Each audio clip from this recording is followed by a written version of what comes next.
அஸ்ஸலாமு அலைக்கும் வரஹ்மத்துல்லாஹி வபரகாத்து. ஒரு இடத்துல கேட்கப்படுகின்றது, தொழாதவர் பற்றிய நிலைப்பாடு என்ன? அவர் சொல்கின்றார், தொழாதவர் காஃபிர். மற்றொரு இடத்தில் கேட்கப்படுகின்றது இதே கேள்வி, தொழாதவர் பற்றிய நிலைப்பாடு என்ன? அவர் சொல்கின்றார், தொழாதவர் பற்றிய நிலைப்பாடு நீங்கள் அவரை தொழுகைக்கு அழைத்து செல்ல வேண்டும். இரண்டும் வித்தியாசமான நிலைப்பாடுகள். இரண்டுக்கும் இடையில் பாரிய வேறுபாடு இருக்கின்றது.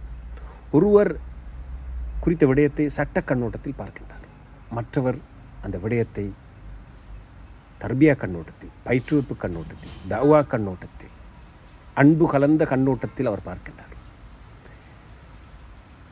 ஒரு மனிதரை பாவி, குற்றவாளி என்று சொல்லிவிடுவது இலகுவானது. ஆனால் குற்றவாளியாக இருக்கின்ற, பாவியாக இருக்கின்ற ஒருவருக்கு வழிகாட்டுவது, ஆலோசனை சொல்வது, அவருக்கு உபதேசம் செய்வது, அவருடைய பிரச்சனையை அவரோடு சேர்ந்து இருந்து தீர்த்து வைப்பது என்பது கஷ்டமான விடயம். ஆனால் அதனைத்தான் நாங்கள் செய்ய வேண்டும். ஃபத்வா கொடுக்கின்றவர்களை விட முர்ஷிதுகள், வழிகாட்டுகின்றவர்கள், முரப்பிகள், பயிற்றுவிக்கின்றவர்கள் தான் அதிகம் தேவையுடையவர்களாக இருக்கின்றார்கள்.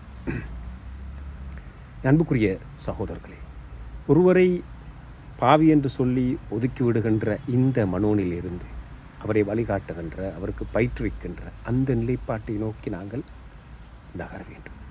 அஸ்ஸலாமு அலைக்கும் வரஹ்மத்துல்லாஹி வபரகாத்துஹு.